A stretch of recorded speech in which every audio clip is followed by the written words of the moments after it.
What's up, everybody?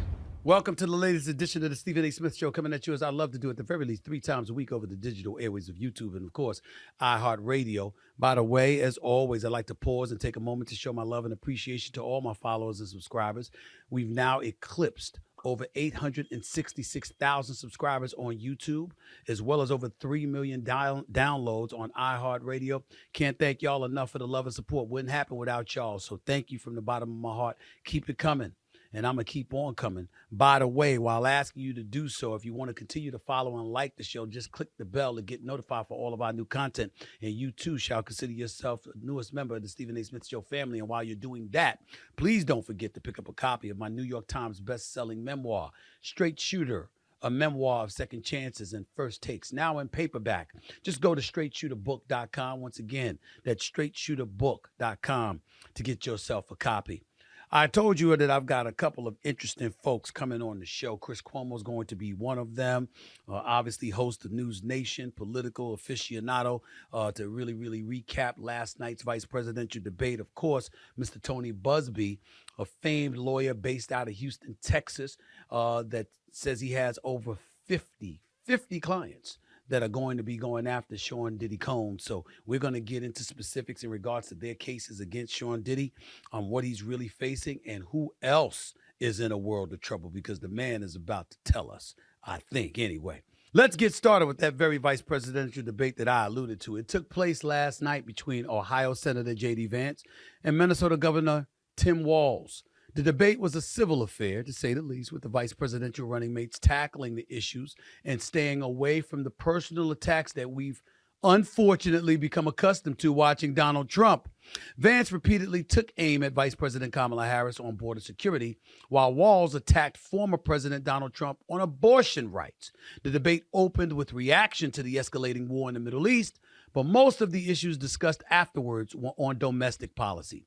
The event ended with the two VP running mates shaking hands and exchanging pleasantries, something we have seen less and less of over the past decade in presidential debate formats. I can't say enough what a breath of fresh air last night was. I can't say enough. Because the first order of business is we have to applaud the decorum. Say what you want about J.D. Vance. Say what you want about Tim Walz. What we saw were two competent, educated, smart individuals that showed up on center stage and engaged in a level of decency, showing you can disagree without being disagreeable. I actually found myself wishing those were the two presidential candidates. Now, I know that's sacrilegious coming from my black behind, because Kamala Harris is a black woman, and I'm not in any way saying that I wish Tim Walz was the presidential candidate over her. I'm simply talking about the decorum. I'm talking about the professionalism. I'm talking about the absence of giggling. I'm talking about the absence of personal attacks from the other side, meaning Trump.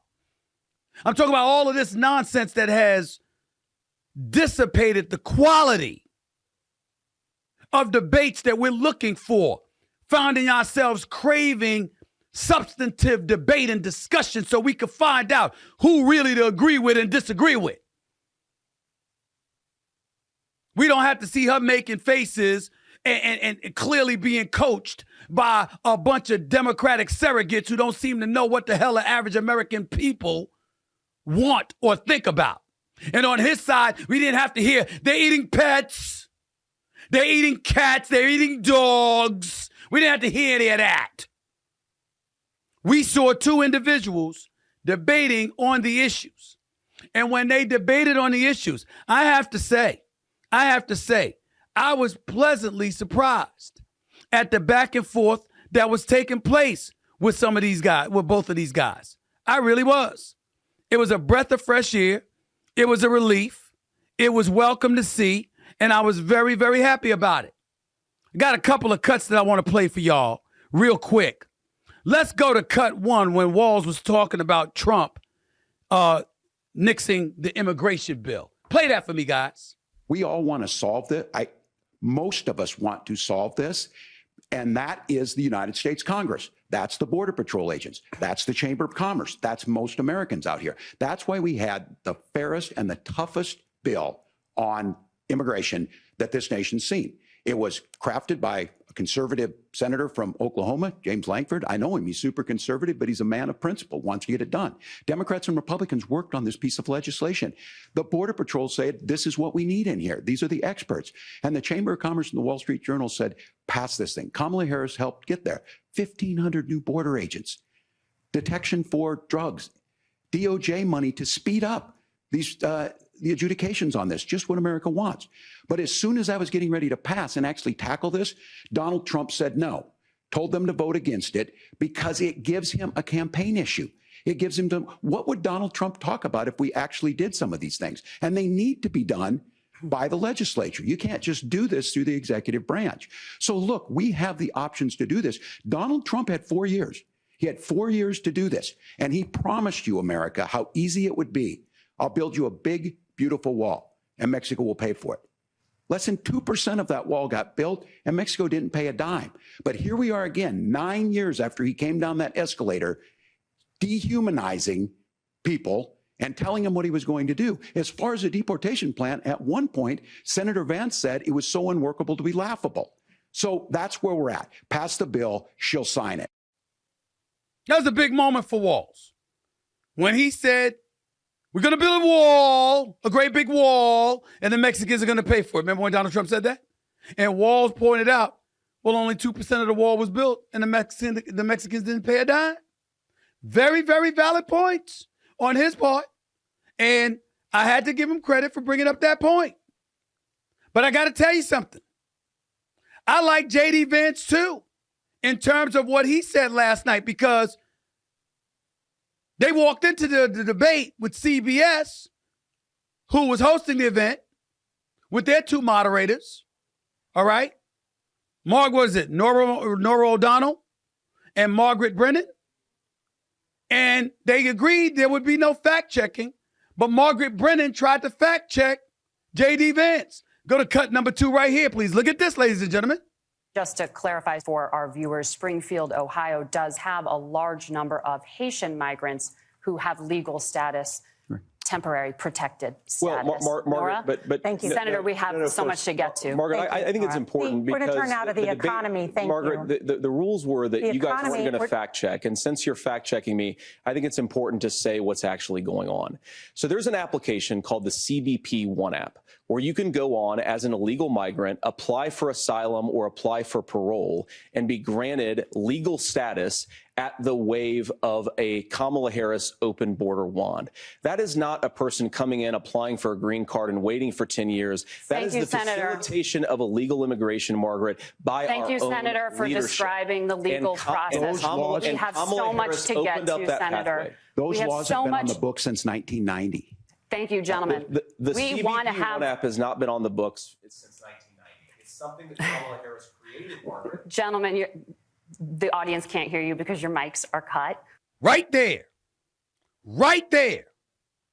Independents watched. I know this because you're looking at and listening to one of them. That wasn't Walz's fault. But once again, when you have folks on the right complaining about the level of favoritism, because first they accused ABC of being that way, and then last night transpired, that was a legitimate point by J.D. Vance. The fact of the matter is, what were you doing trying to fact check them for? What were you doing? Why were you trying to do that for? I respect the hell out of Margaret Brennan. I actually watch her every week on Sunday mornings. I think she's a sensational interviewer. But she was wrong last night to do that, because you tried to fact check them. You had no business. So what you did was expose your favoritism, which is why people like Megyn Kelly and others get to go on the air legitimately excoriating moderators, because they're able to point out the lack of fairness between one side and the other. And why do I bring all of that up? Because you see, Walz last night had a big moment. I think he lost the debate. Not that he was awful, not that he was bumbling and stumbling or he looked cognitively declined like President Joe Biden did on June 27th. Nothing like that.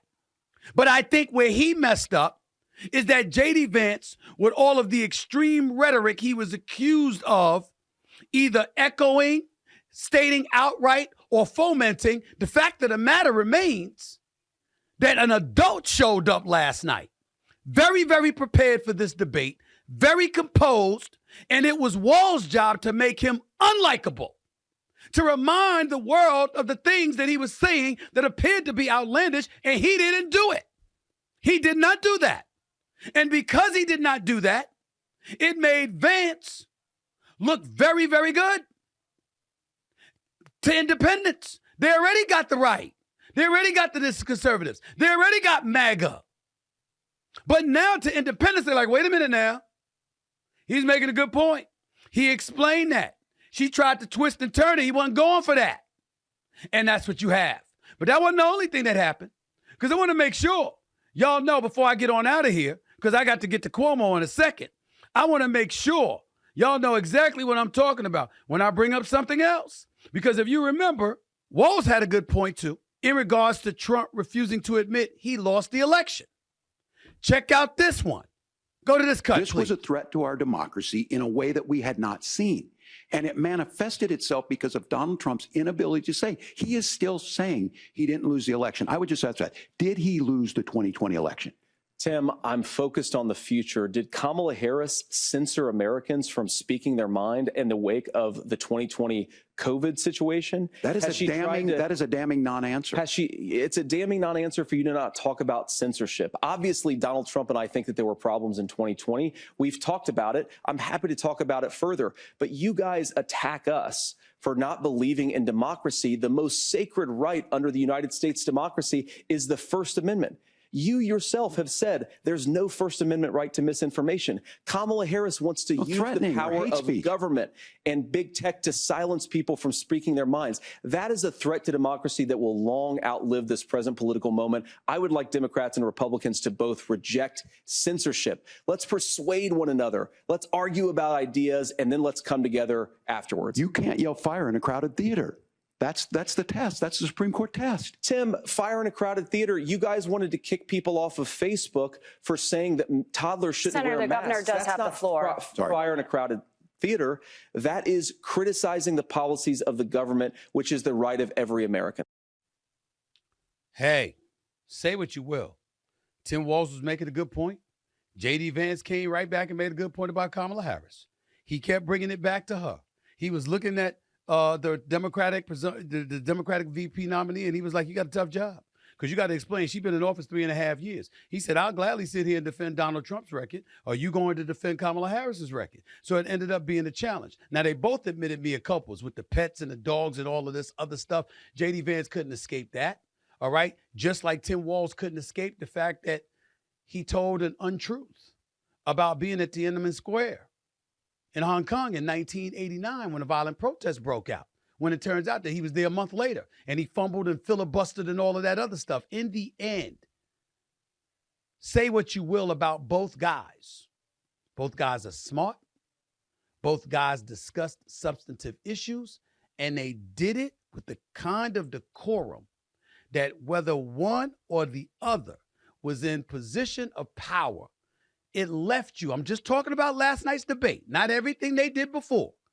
Just last night's debate had you feeling like, man, if this is how they're going to act on Capitol Hill, maybe things could get done, especially across the aisle.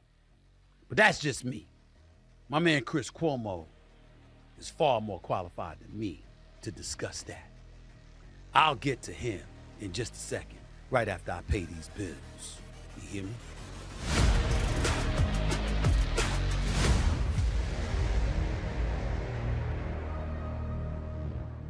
Okay, everybody, you know what time it is. It's time for Stephen A. Sports Picks. Everybody knows that sports is my entire life, and I must be right there in the middle of all that action. So how do I solve that problem? There's only one way. One way! I use Prize Picks. You see, Prize Picks is the largest fantasy sports platform in all the land with more than 3 million members.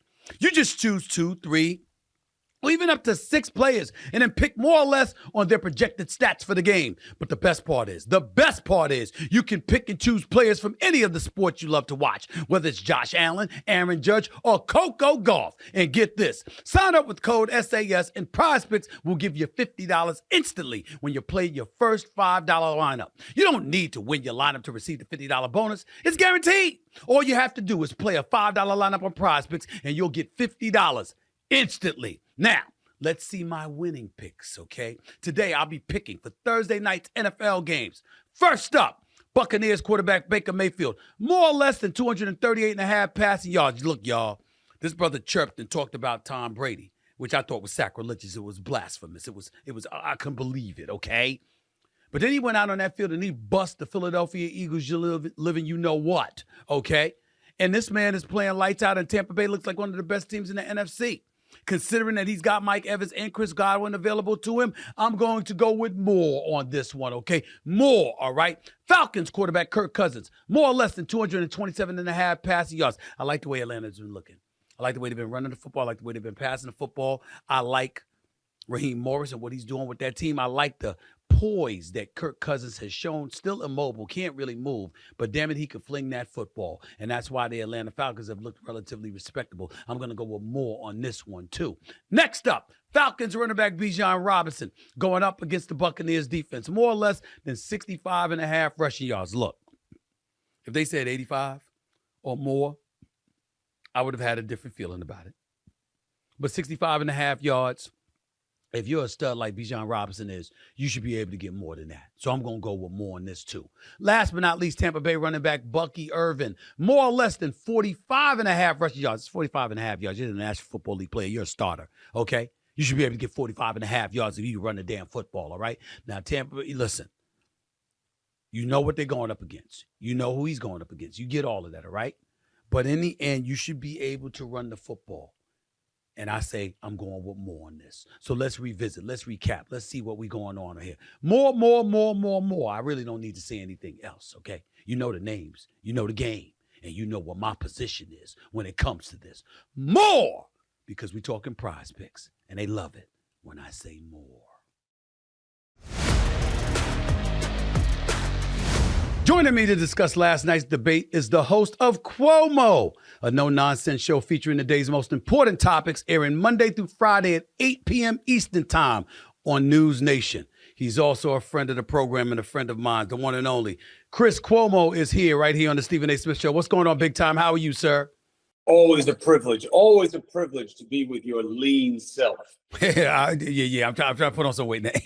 But we can talk about that another time. Talk to me about your thoughts, your initial thoughts upon witnessing last night's debate between Ohio Senator J.D. Vance and Governor Walz, obviously the two vice presidential candidates for the United States. My first reaction,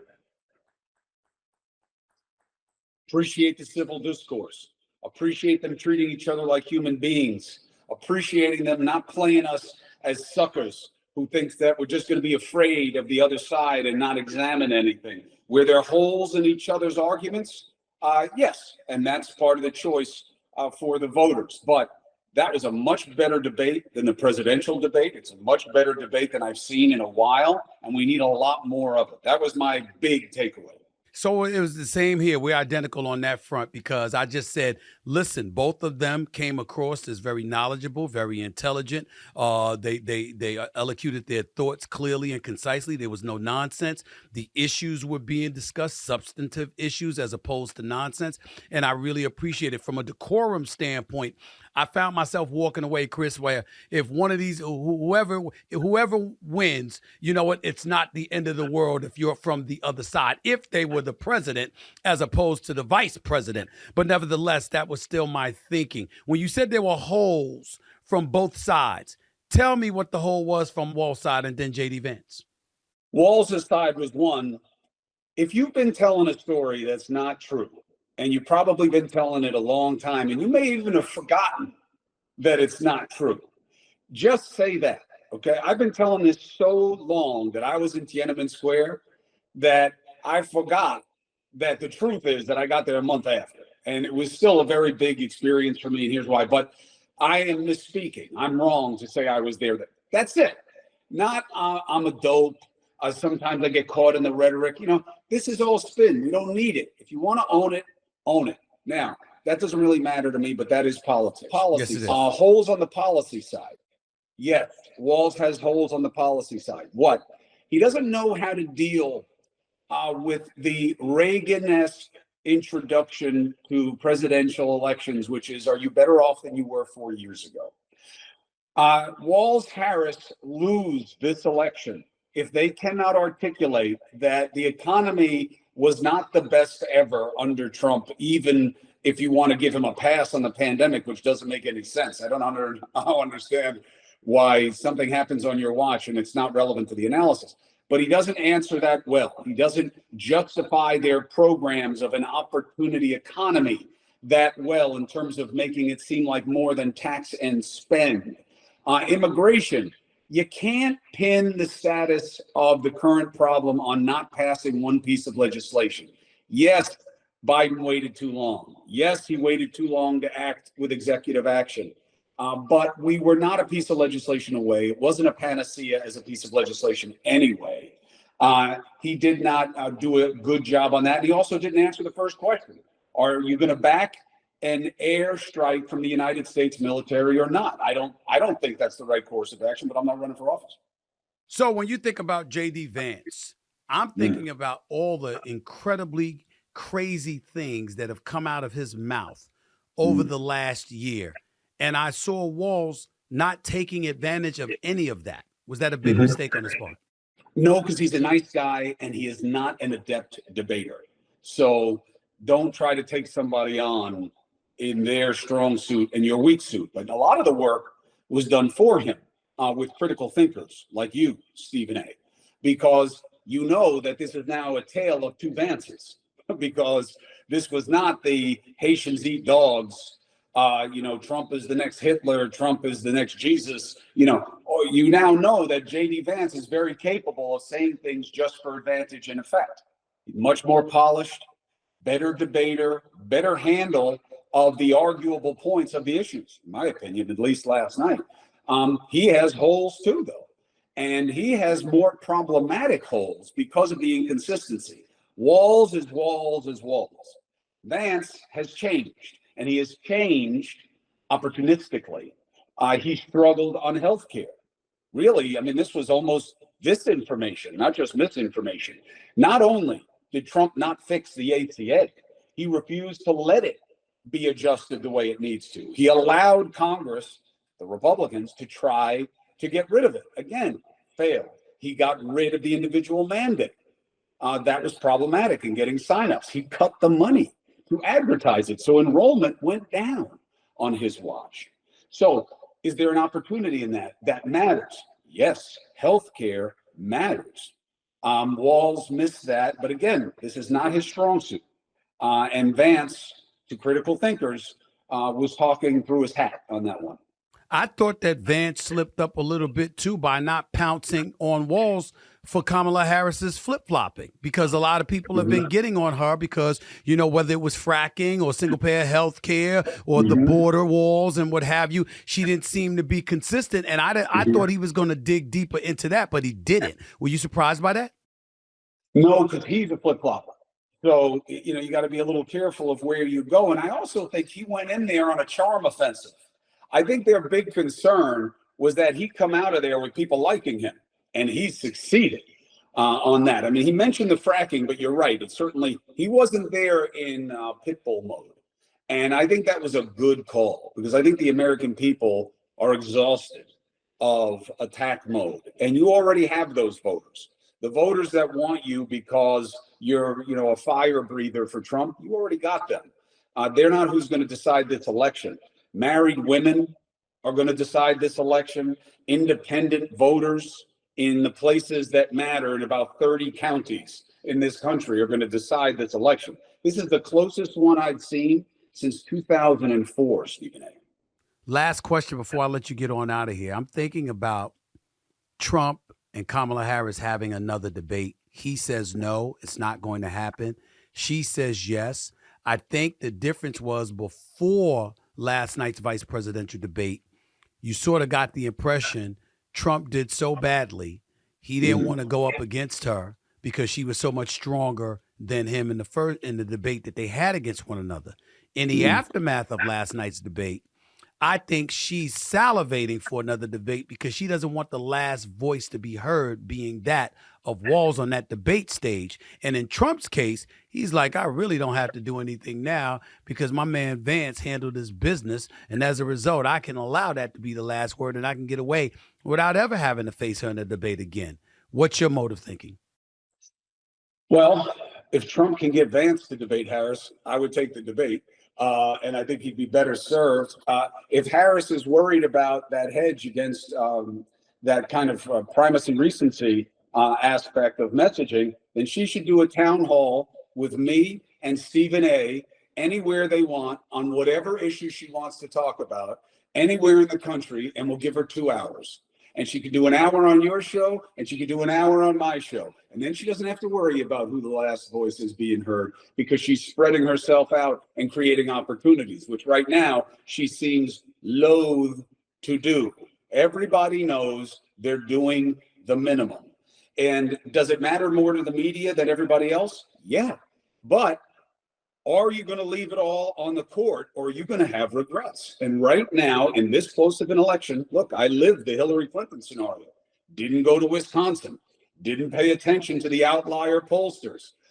She got inactive. She played not to lose as opposed to win. And she lost, and she lost big. Harris could wind up in the same fate if she doesn't maximize every opportunity. And she's not a debate away from sealing this up, even if it's with Trump.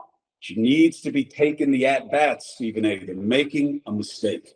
Well, you know that. I've been saying that for weeks, and I'm going to continue to say it. I appreciate you echoing my sentiments, albeit far more eloquently. The one and only Chris Cuomo, host of Cuomo on News Nation, right here on the Stephen A. Smith Show over the digital airwaves of YouTube and, of course, iHeartRadio. Thanks a lot, buddy. I'll see you tonight when I appear on Cuomo on News Nation this evening. Thanks a lot, buddy. I really appreciate it. You are a gift to the audience, and you are a hub for conversation in this country, and your footprint will only grow. And I'm just happy I bought the stock early on. Thanks a lot, buddy. I appreciate it, man. I'm doing the best I can, learning from one of the best. That would be you. Thank you so much, Chris. I'll talk to you tonight. Take care.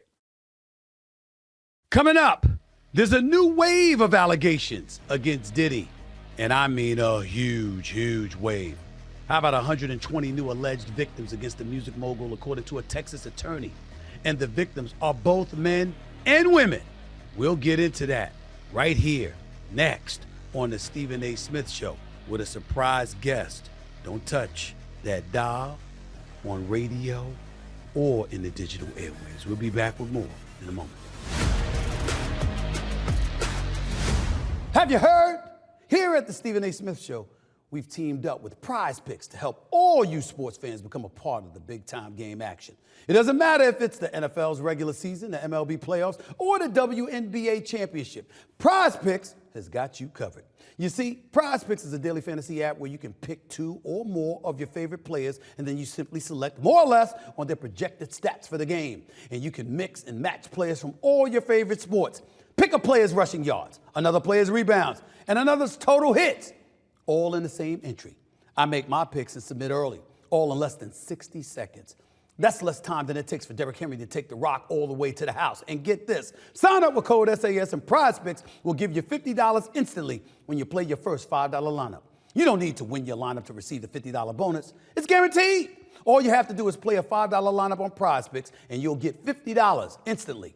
Pick more, pick less. It's really, really that easy. Welcome back to Stephen A. Smith Show right here over the digital airwaves of YouTube and, of course, iHeartRadio. I got to get to the world of pop culture and entertainment, even though we can't call this entertaining. Because once again, there's new allegations against Sean P. Diddy Combs.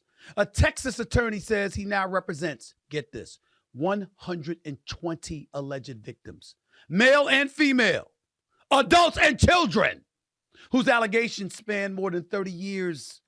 The accounts of the alleged victims have not been fully vetted, but their claims involved drug-fueled sexual assaults similar to what the feds described in their criminal indictment of the music mogul.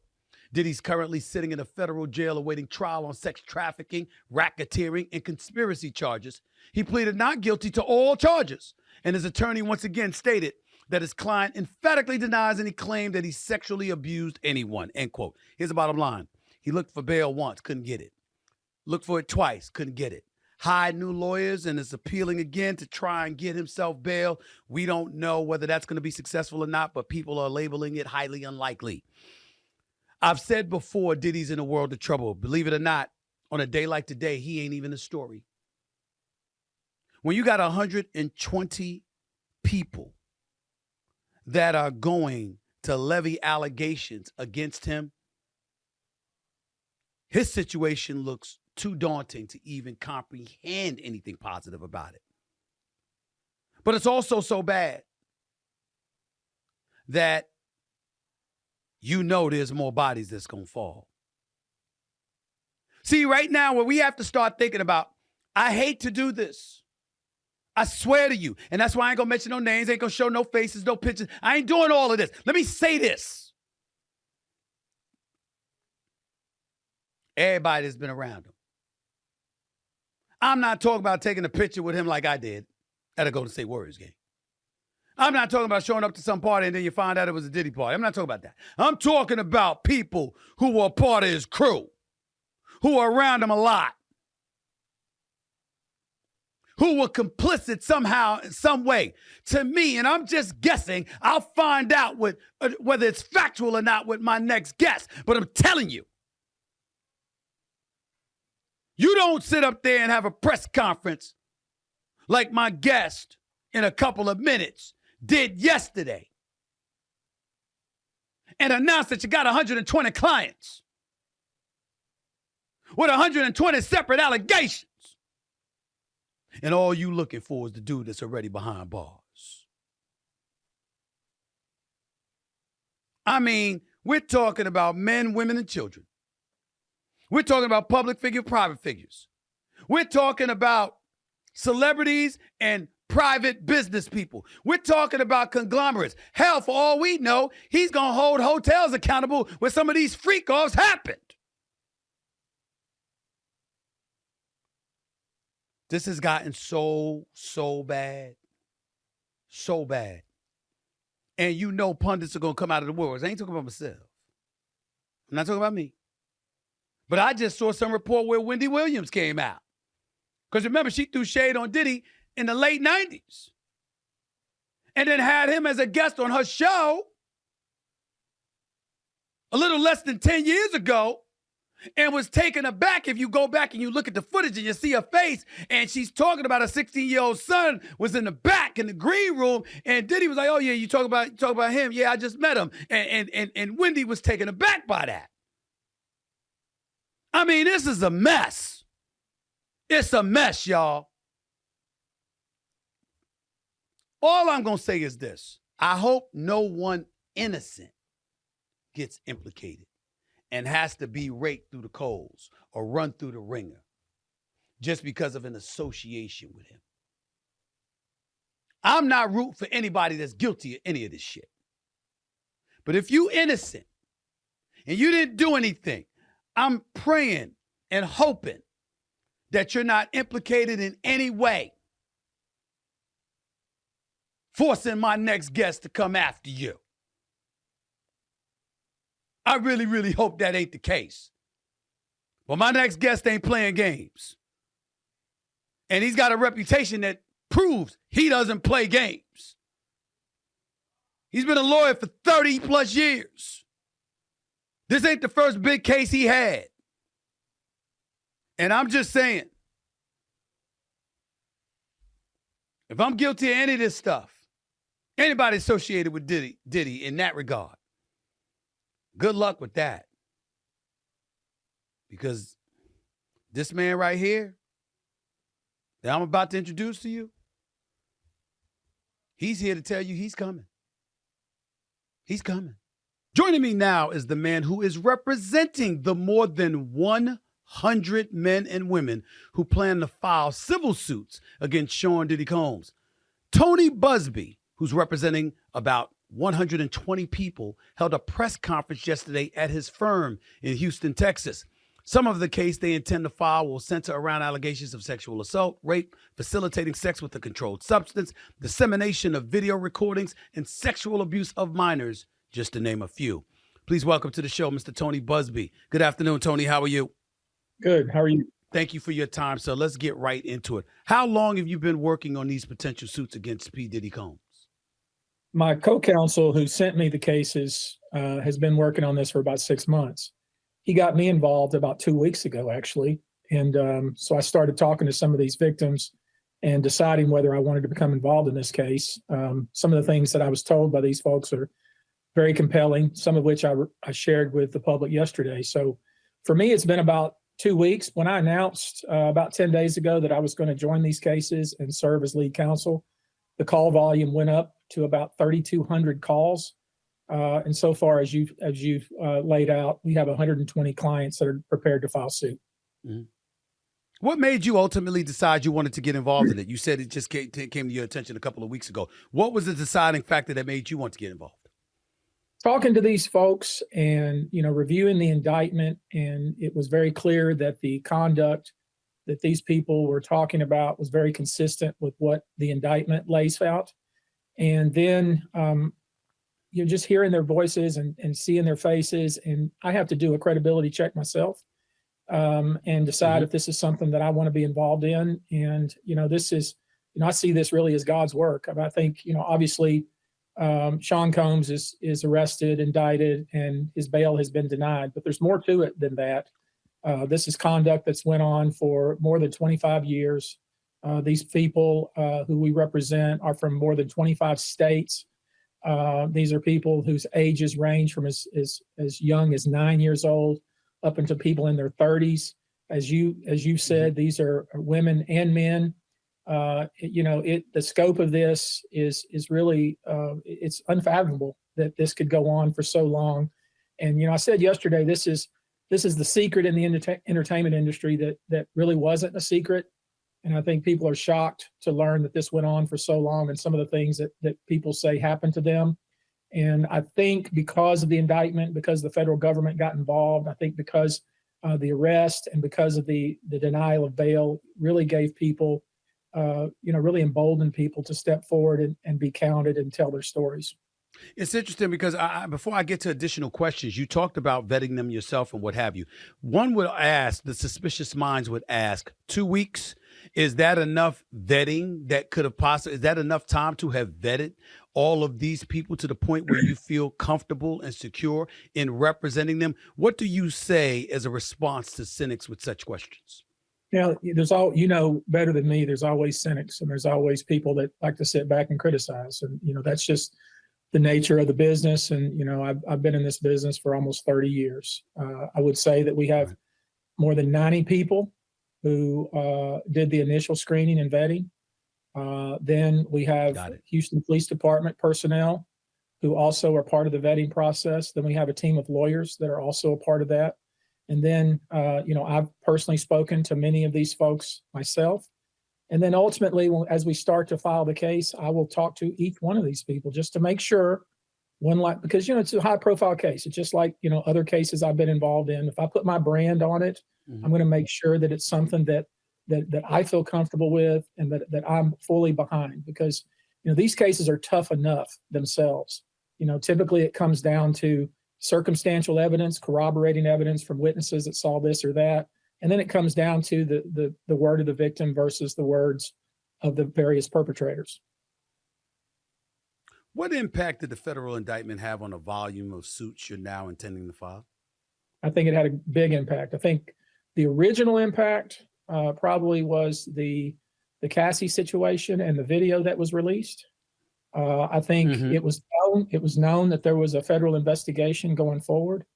There had been several lawsuits, and there's been more. I think there's been as many as 7 so far against Sean Combs and other people. And then the indictment, the arrest, and then the denial of bail. And then, of course, us announcing that, look, there are a lot of people that intend to pursue these cases. Please come forward. If you're a witness, please come forward. If you have evidence, please come forward. I think that was instrumental in what we're seeing now. Ever since, in 24 hours, we've received 12,000 calls, if you can believe that. Now, I don't know if that's going to 12,000 calls. Yes, sir. You said 12,000 calls. You received 12,000 calls? Now, that doesn't mean 12,000 people who claim to be victimized. It just means 12,000 people have called this line that we published yesterday. And obviously, as you know, there's going to be people with crank calls and people that with foolishness and people with malcontent. But we are sifting through that and trying to make sure that we identify and vet people that have real claims, legitimate, credible claims. Right now, we're talking about 120 people from 25 different states for conduct that occurred over 25 years. 25 different states? Is that what you said? Not cities. You said 25 different states. Yeah. Because, a lot of these parties obviously took place in Los Angeles, New York, Manhattan, or the Hamptons, and Miami. And a lot of these people were flown in. And this wasn't a secret. I mean, it was known that people were being flown in for these parties. People were being paid cash to attend these parties. People were being identified at clubs or at concerts or on the street even, and invited to these parties. So you have that group of people that are involved. And then you have another group, and maybe this is the more sinister situation where, young people with stars in their eyes wanting to break into the entertainment industry with promises of stardom, who are taken advantage of, in some cases, allegedly drugged and abused, and basically just left behind, with shame and guilt. What I'm looking at, obviously, you have an individual who has been indicted and arrested and whose bail has been denied. And obviously he's obviously a target of this, but I'm looking more, in addition to that, of course, who else was involved? What venues were involved? Right. Who sponsored some of this conduct? Who benefited from this? Who profited from this? Who was there in the room? Who encouraged this, facilitated this, didn't say a word about it, kept it hush hush? I mean, you could only imagine the number of entities and individuals that could potentially be complicit in all this. Mr. Buzbee, and I'm getting there. I was going right there because you talk about the complicitness of those others that may have been involved. I want to know of the survivors, the accusers, whatever word is appropriate. Do they talk about, and have they talked about, Diddy Combs? Or have they named names and provided names of other, dare I say, co-conspirators in all of this? What can you tell us on that front? We have a long list of names. And obviously, this is a very sensitive situation. The worst thing we could do is name somebody who was involved or allegedly involved and not have our ducks in a row. I'm not going to do that. I'm not going to be involved in ruining someone's reputation by making a mistake. Obviously a lot of this is hard to corroborate. I mean, you're talking about a situation where somebody is, who thinks that all their dreams are about to come true. They're there with somebody who's a mega star and other stars in the room, and they think all kinds of good things are going to happen to them, and probably the worst thing that could happen to them happens. But yes, there are people who owned private homes, people who owned private venues, people that were in the room, people that I'm going to allege knew what was going on and either participated in it, encouraged it, egged it on, if you will, or somehow benefited from it. And that's going to be different for every case. I mean, these are individual cases at different points in time with different people involved, and there'll be different defendants in each case. Without naming names, because certainly I appreciate you being responsible enough, and dare I say I would have been responsible enough to say I'm not going to even get into names of allegations. I wouldn't put that out there. But may I ask you from a general perspective or a generic perspective, are these alleged co-conspirators, are they public figures?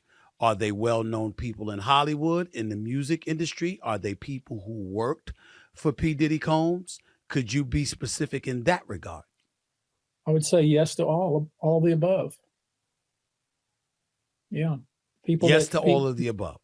All the above. People that names that you would know, some people's names you wouldn't know, but are people that are in management or executive positions, people that were benefiting from this culture that was created, people that were there knowing that this was going to happen, people that actually participated, venues that knew it was going on. I mean, just think about it. Just one aspect of this. Typically when an entertainer of the stature that P. Diddy was at one point, when he rents out a hotel, he typically would rent out the entire floor, and just a revolving door of people showing up at the front desk whose names weren't being taken down, who were just escorted right up to the floor, and things are happening up there. I mean, it's hard to turn a blind eye.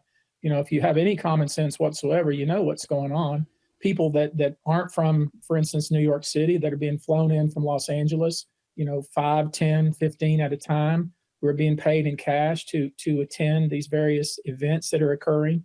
People that are identified in the crowd of a show and asked to come backstage, and then they're whisked off to some other party, and they find themselves in the morning, not knowing what had happened because they've been drugged, and they're injured, and they're feeling shameful and blaming themselves. I mean, you can only imagine the various individual scenarios. But the common theme throughout this, at least from what I've gathered, is there's always some sort of drug involved. There's always some sort of drink that I believe will be able to show was spiked in some way with some kind of drug that caused these individuals not to really be able to fight back, perhaps as much as they might have.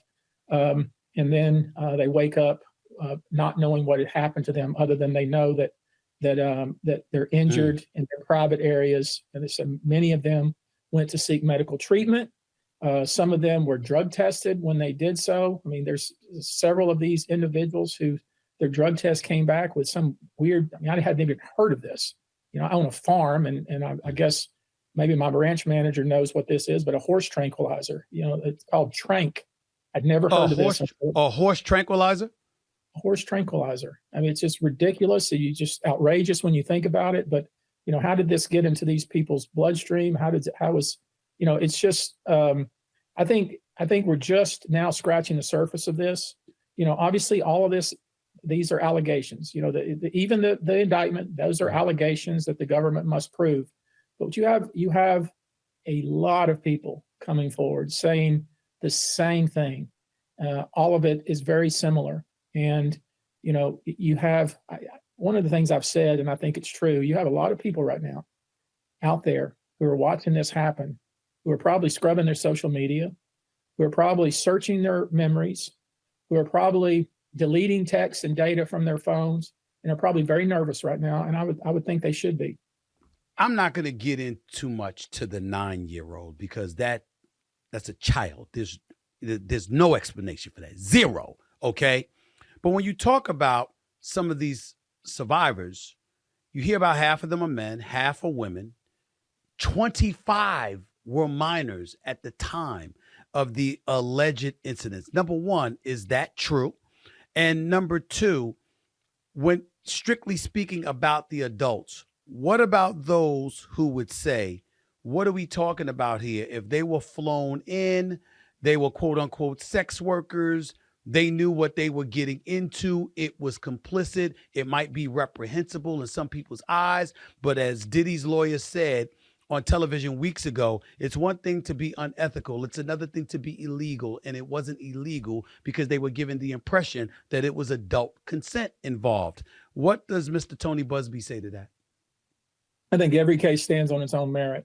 I think I could imagine a scenario where somebody was either through a broker or maybe a staff member who went and collected individuals, promised them payment to come and be, you all have heard of atmosphere girls or people to attend parties for the atmosphere, and then those people to be taken advantage of and not being allowed to leave and being coerced to do things that perhaps they didn't expect they would have to do. I don't think that's outside the bounds of imagination, but I will say that with regard to a minor, when that's involved, it doesn't matter whether there's payment and consent or attempted consent. Obviously, under the law, you cannot consent to that kind of conduct when you're a minor.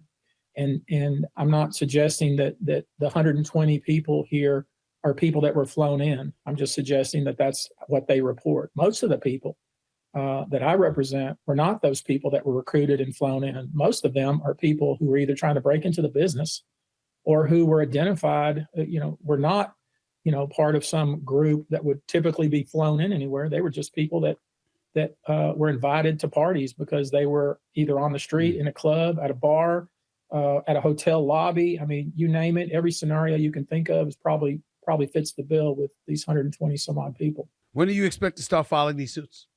I'm hoping to file. I wanted to do it in a week, but to be realistic, I said 30 days. But I expect within 30 days we'll start filing individual cases, and we'll continue to file individual cases, and we'll pursue them aggressively. And obviously, it's a Herculean task when you're dealing with a lot of different individuals. With each of them has a different case, different evidence, different defendants, different venue, different law that applies. So it's a tough task, but it's an important task because I look forward to it.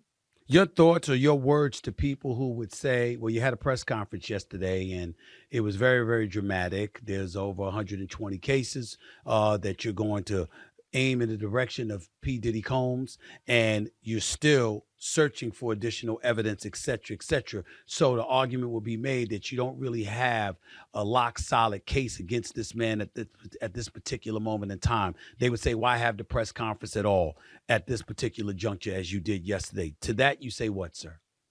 To that, I say, could I file the cases against Sean Combs right now? Absolutely. Yeah. But I want to make sure I capture a wide net and capture everybody involved. And that's what I'm trying to do. And part of the purpose of the press conference was to encourage people that witnessed some of these events to come forward. And that's happening now, because I want to make sure when we file the case that we don't just, I want to say it like this, Sean Combs, obviously has a lot of trouble on his plate right now, and, he ain't going anywhere. I want to make sure that anyone that facilitated this, egged it on, participated, benefited from, profited from, they're involved too, because that's really what needs to happen here. It happens in other cases like that. You want to make sure that you include everyone, especially those that enabled and were complicit. So Tony Buzbee, to close this interview, you're saying, and I want to make sure I'm quoting you accurately, Sean Diddy Combs is not the only person you're after. You're after anyone who was involved, anyone who was complicit. Public figure, private figure, business folks, industries, etc. You don't give a damn who it is. You want them all. That's what you're here to do. Is that correct? I think you summed it up perfectly. Yes, that's true. Tony Buzbee with the Buzbee Law Firm based out of Houston, Texas, right here on the Stephen A. Smith Show over the digital airways of YouTube and, of course, iHeartRadio. Tony Buzbee, thank you so much for your time and your expertise. Really, really appreciate it, and thank you so much. Thank you, sir. Coming up, the NBA season is just around the corner, and LeBron James says it's quote-unquote unfair to place expectations on a new-look Los Angeles Lakers. Really? Really? I'll get into that and more after I recover from everything Tony Buzbee just dropped on us. Back with more of the Stephen A. Smith Show in a minute. Welcome back to the Stephen A. Smith Show. I want to hit a few NBA topics before we jump into some quick hitters and I can get the hell up on out of here. The Lakers opened training camp this week with new head coach J.J. Redick and staff. Redick told reporters earlier this week that he plans to use the same starting five that ended last season of LeBron James, Anthony Davis, Austin Reeves, D'Angelo Russell, and Rui Hachimura. However, Redick says he plans to use a 9-man rotation this season to improve their offensive and defensive efficiency. Let me say this about J.J. Redick, okay? But before I do, I'm going to add this because I got to bring up LeBron James. He was asked about expectations this year on the roster that now includes his son, Bronny. LeBron said he didn't have any expectations, and it's unfair to put any expectations on the team right now. Miss me with that. Anybody trying to hear that shit? You're a Laker.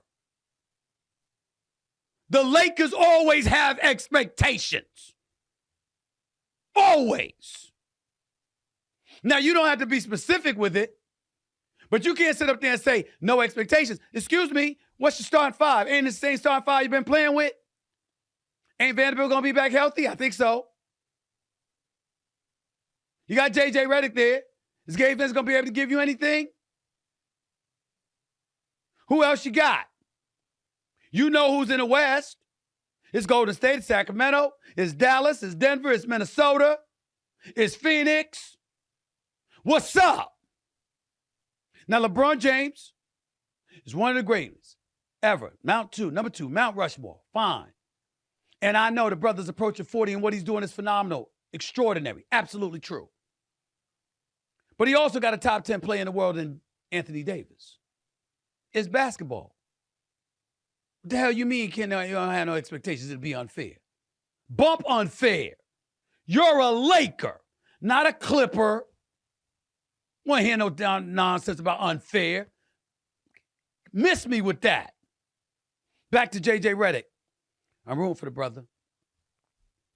I'm not blind to the fact that, you do a podcast while, Darvin Ham is on the hot seat, and then ultimately he's gone, and the man that's doing the podcast with LeBron James gets the head coaching job, even though it was offered to Danny Hurley, and he turned it down, but you really, really didn't want him if you offered him, $11 million a year when you had all the other coaches getting, 16 to 17 million. We know you didn't want him that bad, so we know what time it is.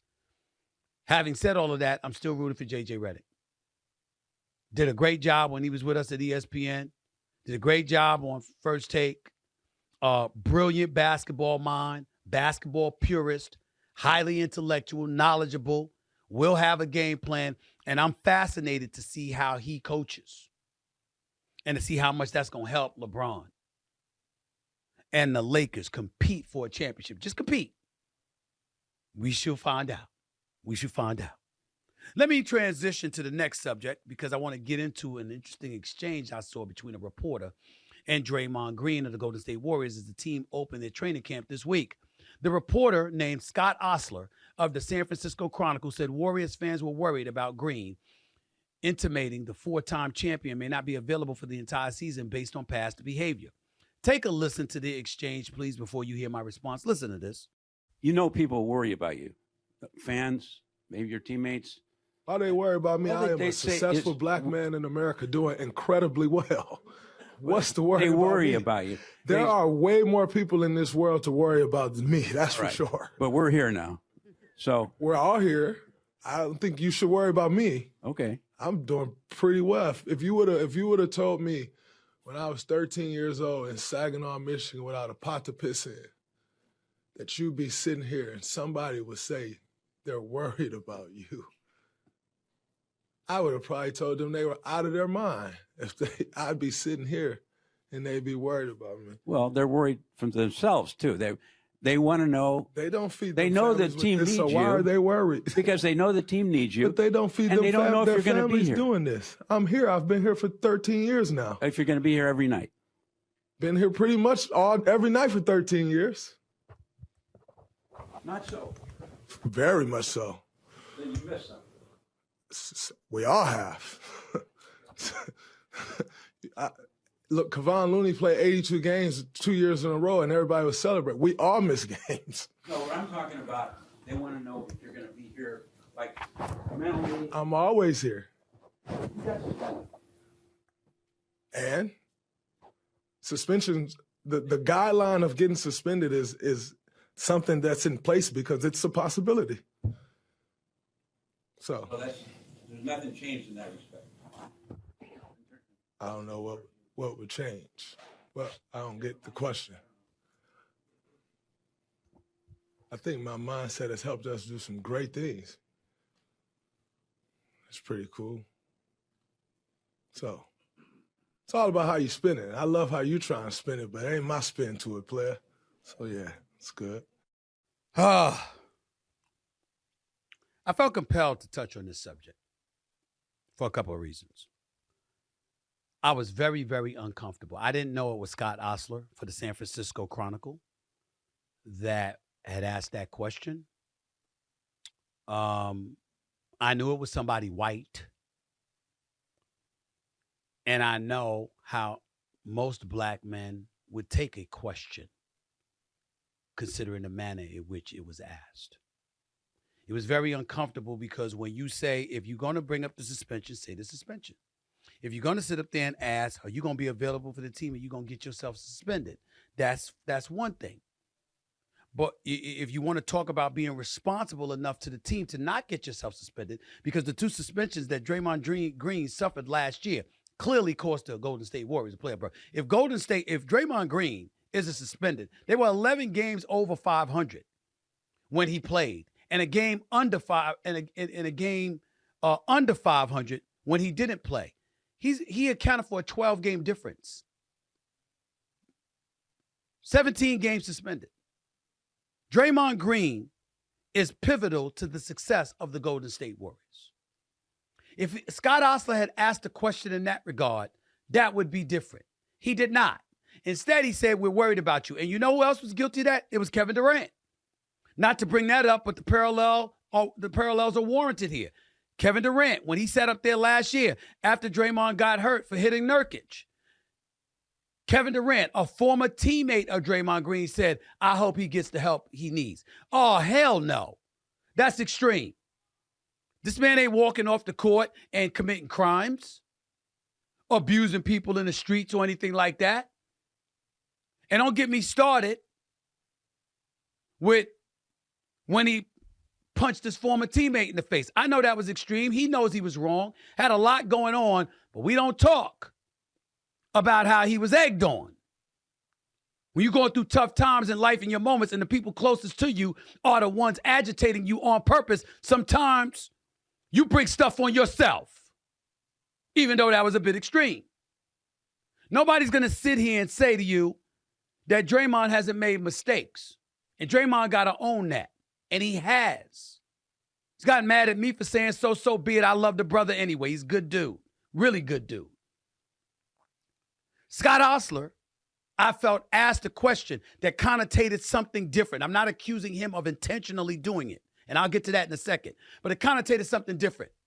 It's almost the equivalent of when somebody talk about me, Stephen A, screaming A, because I'm loud. I'm loud. I appreciate that now. Back in the day, I was labeled angry. But white folks who were loud all the time, especially on ESPN sports reporters, they were considered passionate. I was considered loud. I was considered angry. Black folks have been fighting off those stigmas for a long time. But let me get to Scott Ostler, because I have been in the journalism business for many years. Ladies and gentlemen, Scott Ostler is one of the best in the business. He is an outstanding columnist. Outstanding. He's covered about 5 Olympics. He's an 11-time winner of the California Sports Writer of the Year Award. 11 times. Ladies and gentlemen, Bill Plaschke writes for the Los Angeles Times. I think one of the best ever. This man, Scott Ostler, is on that level.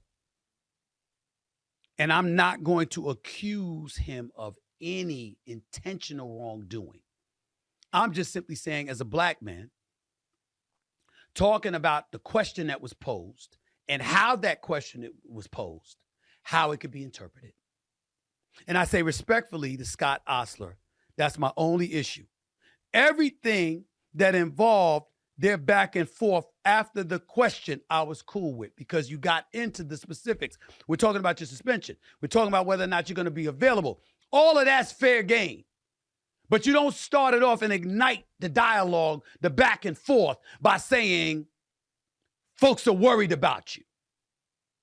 That implies a lot more than whether or not you're going to get yourself suspended because some on-the-court matters of physicality when Draymond Green plays for an organization that relies on, that depends on his physicality, his passion, his fervor, etc. They want you to hone it in enough so you don't get yourself suspended. But outside of that, they ain't trying to stop Draymond. So let's just be careful about that. Let's just be careful about how we ask black men certain questions. Go up to the white dude and ask and tell him, we worried about you. We worried about you. Well, what does that mean? That's all I'm saying. Nothing more than that. Scott Ostler's a pro. He's a phenomenal columnist, universally respected in this business, certainly by me. And I'm not going to question his intent. I'm only talking about what happened and saying maybe next time phrase the question a little bit differently. That's just my personal opinion. He knows more about this than me, but it doesn't mean that we all don't have moments where we could be corrected. And that's all I want to say about that. Nothing more. Nothing more. Let's get to some quick hitters before we get on out of here for the day, please. Davante Adams, we're going to start off with him. in his time in Las Vegas because it's coming to an end. That's because he's requested to be moved, and the Raiders have informed teams they would consider trading Adams for a package that would include a second-round draft pick and an additional compensation. Easy decision. You don't really have a quarterback, and you have an elite receiver in the game who knows you don't really have a quarterback and knows that he's not going to really be successful in that system. Yardage-wise, touchdowns and stuff like that, he's up there, but he's not going anywhere. The man played for Aaron Rodgers, Aaron Rodgers was throwing him the football, okay?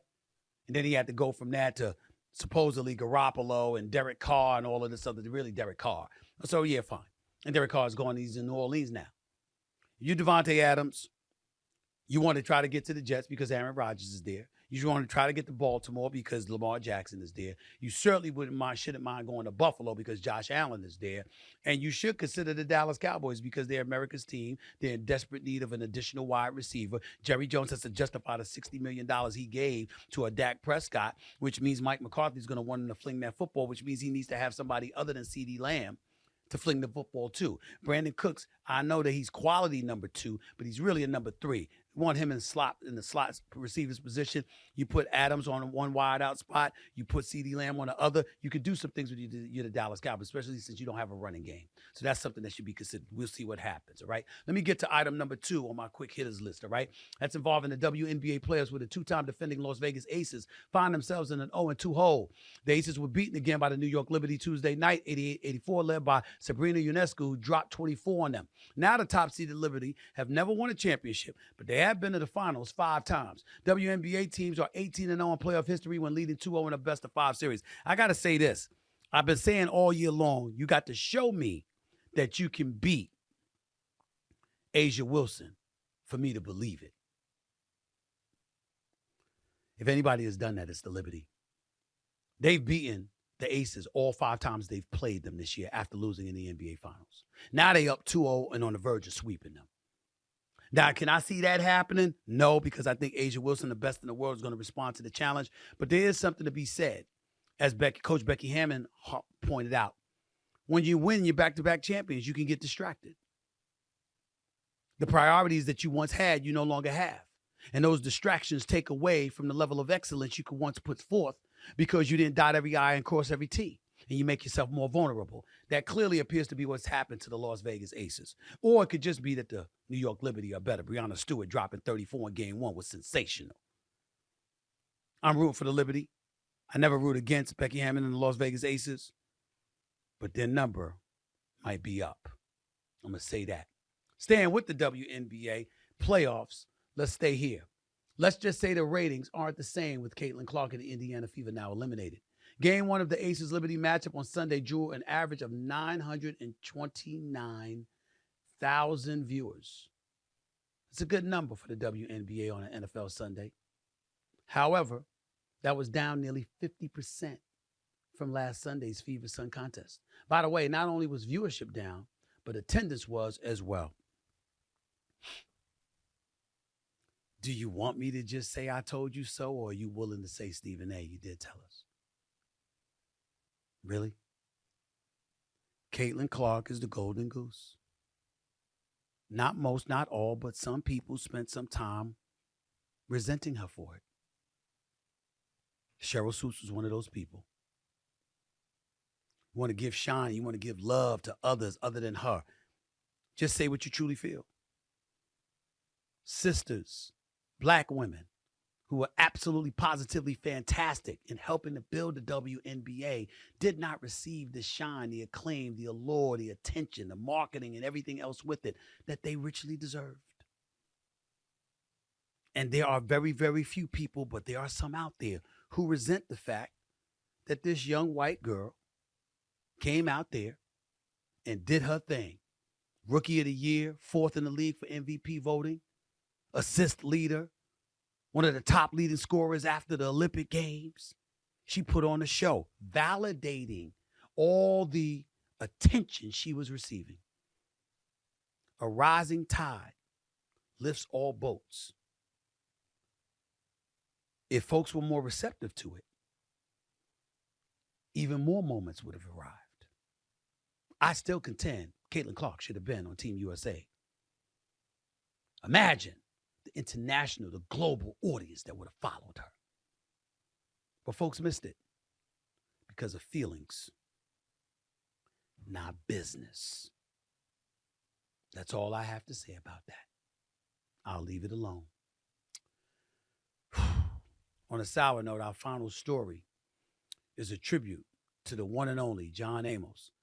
It was announced that the legendary actor passed away of natural causes, according to his son.